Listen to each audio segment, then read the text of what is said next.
Hello students. तो कैसा लगा आपको प्रोबेबिलिटी का कॉन्सेप्ट? आसान कॉन्सेप्ट है, ठीक है। और चलिए अब उन्हीं कॉन्सेप्ट्स का हम यूज करेंगे किसमें, एक्सरसाइज के क्वेश्चंस में यूज करेंगे। देखते हैं ये क्वेश्चंस क्या कहते हैं।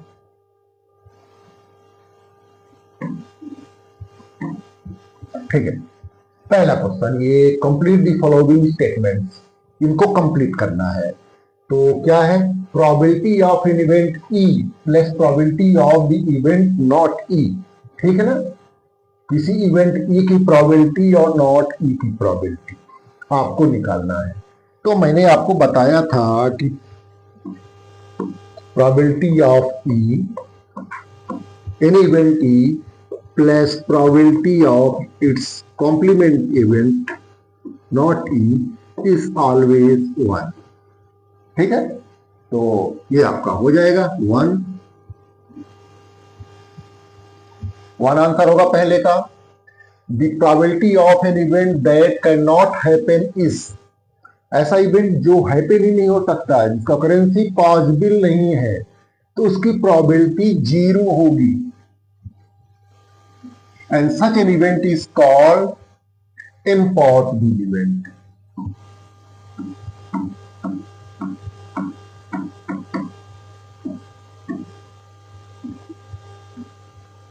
उसको इम्पॉसिबल इवेंट कहेंगे। जो इवेंट हो ही नहीं सकता वो उसकी प्रोबेबिलिटी जीरो होगी, इम्पॉसिबल इवेंट कहेंगे। जैसे हमने आपको बताया था कि जब आप डाइस थ्रो करते हैं तो ग्रेटर देन 6 आने की क्या प्रोबेबिलिटी, नहीं आएगा। 6 नहीं, ग्रेटर देन 6 नहीं आएगा। क्यों नहीं आएगा? वो 1 2 3 4 5 6 इतने तक ही आउटकम तो उसमें होते हैं, वो इम्पॉसिबल इवेंट होगा, तो उसकी प्रोबेबिलिटी जीरो हो जाएगी। नेक्स्ट है the probability of an event that is certain to happen is, जिसका होना निश्चित है, श्योर है। उसी सेम एग्जाम्पल में हमने बताया था कि probability of getting less than और इक्वल टू 6 और लेस देन 7, डाइस के केस में 7 से कम आने की प्रोबेबिलिटी, तो 7 से कम ही आएगा। 1 आए, 2 आए, 3 4 5 6 कुछ भी आए, 7 से लेस ही आएगा, वो श्योर इवेंट हो जाएगा, तो उसकी प्रोबेबिलिटी 1 होगी। और such an event is called sure या सर्टेन, जो भी लिखे, श्योर इवेंट। दूसरा हो गया। देखता हूं अगला क्या है इसका। The sum of the probability of all the elementary events of an experiment is, किसी एक्सपेरिमेंट के करस्पॉन्डिंग जो एलिमेंट आपके एलिमेंट्री इवेंट्स होंगे उन सबकी प्रोबेबिलिटी डाइस के केस में देखें, या कि पहले आप कोइन के केस में देखें। एच और टी आता है, कोइन में क्या आता है, एच और टी आता है। Probability of getting H heads up, तो हेड एक बार ये 1/2, प्रोबेबिलिटी ऑफ गेटिंग टी एक ही बार टेल आया है 1/2, और दोनों का सम निकाले तो कितना होगा 1। इसी तरह से डाइस के केस में 1 आने की प्रोबेबिलिटी 1 आउट ऑफ 6, 2 आने की 1 आउट ऑफ 6, 3 आने की 1 आउट ऑफ 6, 4 आने की 1 आउट ऑफ 6, 5 आने की 1 आउट ऑफ 6 एंड 6 आने की 1 आउट ऑफ 6, और सभी का सम कितना हो जाएगा 1 हो जाएगा। 6/6 दैट इज 1। तो हमेशा सभी एलिमेंट्री इवेंट्स की प्रोबेबिलिटी का सम 1 हुआ करेगा। फिर the probability of an event is greater than और equal to, greater than and less than और इक्वल टू। देखिए प्रोबेबिलिटी के बारे में हमने लिखा था 0 less or equal to probability of any event less or equal to 1, यानी 0 हो सकती है, 0 से बड़ी हो सकती है, तो लेस देन और equal to 0 and greater than और equal to 0 and less than और इक्वल टू 1। ओके, पहला क्वेश्चन हुआ है आपका। नेक्स्ट में चलते हैं। Which of the following experiments have equally likely outcomes? Explain. कौन से इक्वली लाइकली आउटकम्स हैं? ठीक है, तो ऐसे आउटकम्स जिनके आने के चांसेस बराबर बराबर हो, वो इक्वली लाइकली आउटकम्स हुआ करेंगे। यहां क्या कहता है? A driver attempt to start a car, the car start और डज नॉट स्टार्ट। दो इवेंट हो रहे हैं। एक्सपेरिमेंट क्या है? एक्सपेरिमेंट है driver attempt to start a car. Outcomes क्या बोला है? बोला है द कार स्टार्ट्स और does not starts.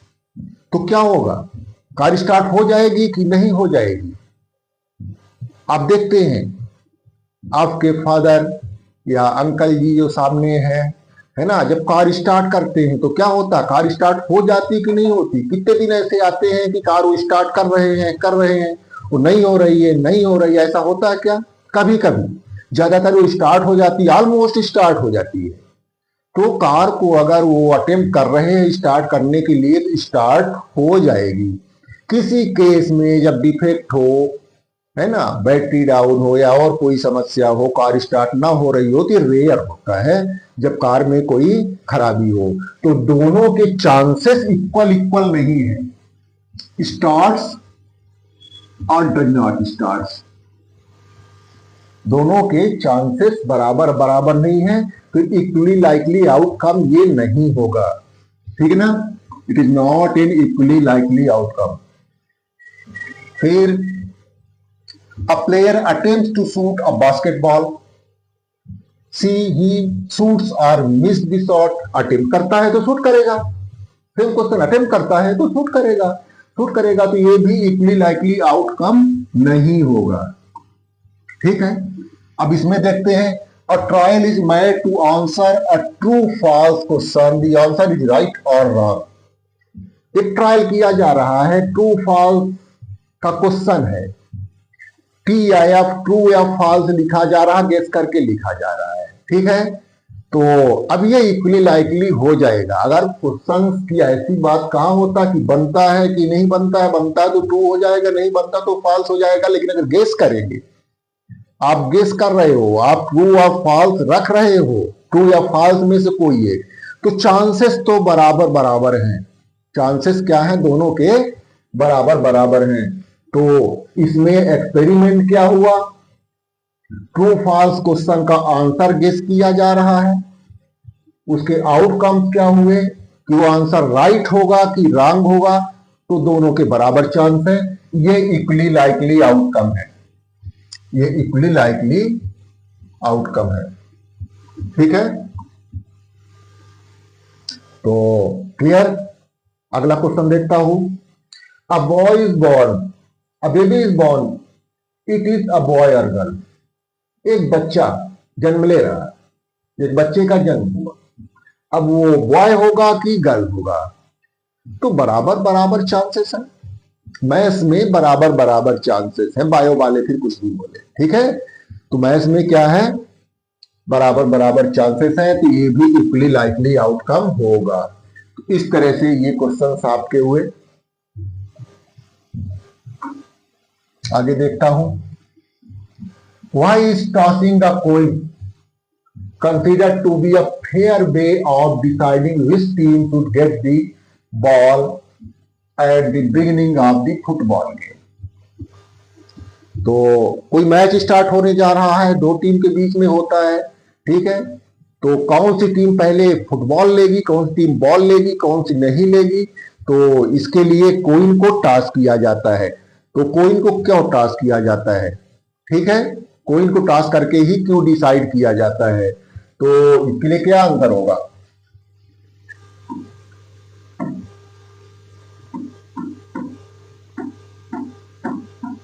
Tossing a coin is an equally likely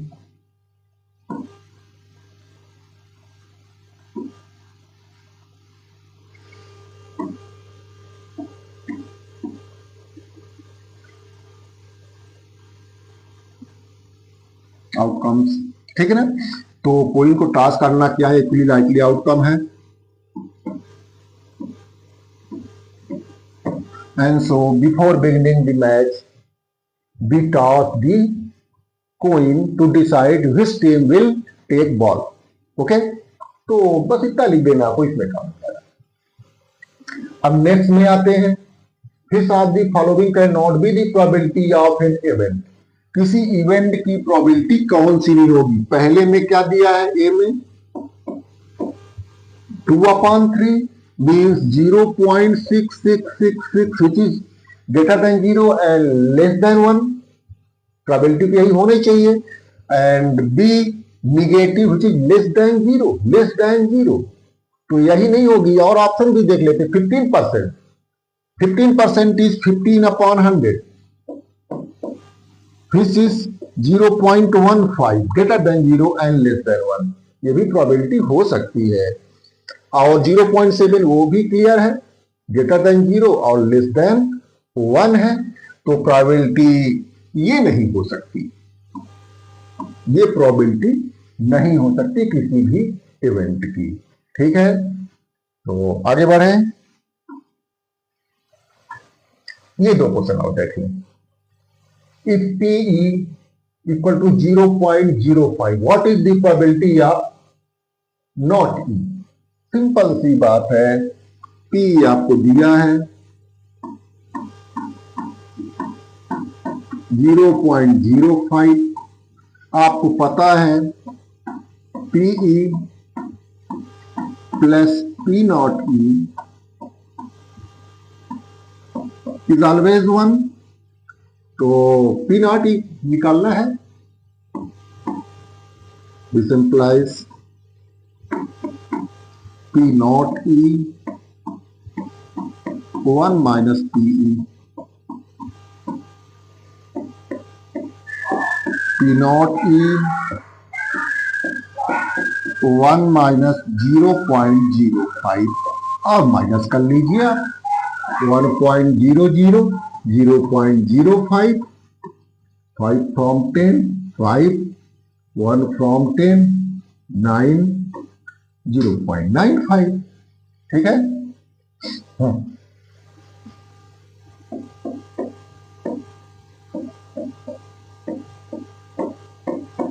0.95 की प्रोबेबिलिटी हो जाएगी। ओके, तो ये क्वेश्चन हुआ। अच्छा, इसमें एक और है। अ bag contains Lehman flavour candies only. कोई बैग है, उसमें कुछ कैंडीज हैं, लेमन फ्लेवर्ड है, सभी की सभी लेमन फ्लेवर्ड है। ठीक है, Malini takes out 1 candy without looking into the bag. अब एक कैंडी मॉलनी निकालती है बैग में बिना देखे हुए, जिसमें सभी लेमन फ्लेवर्ड हैं। तो what is the probability that she takes out an orange flavour candy.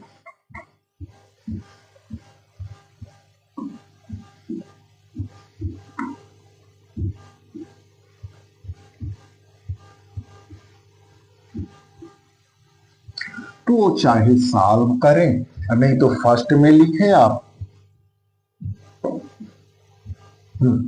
First में ये लिखें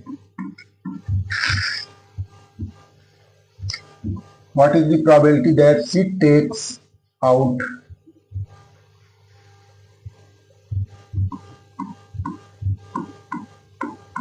taking out an orange flavour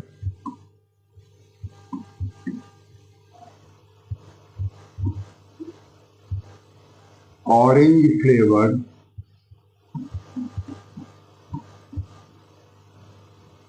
candy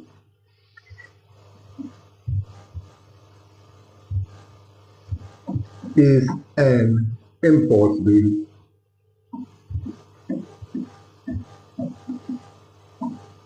event।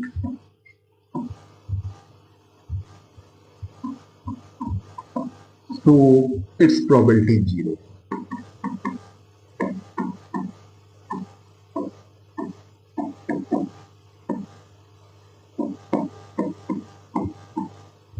तो पहले की प्रोबेबिलिटी 0 है। ठीक है ना, इसकी प्रोबेबिलिटी कितनी हो गई, 0 हो गई। Second, a lemon flavour candies, तो लेमन फ्लेवर कैंडी निकलने की प्रोबेबिलिटी, कभी लेमन फ्लेवर्ड है, लेमन फ्लेवर्ड ही निकलेगी, बैग से लेमन फ्लेवर्ड कैंडी ही निकलेगी, क्योंकि उसमें सभी लेमन फ्लेवर्ड कैंडीज ही है। Taking out a lemon flavoured candy is a sure event, so its probability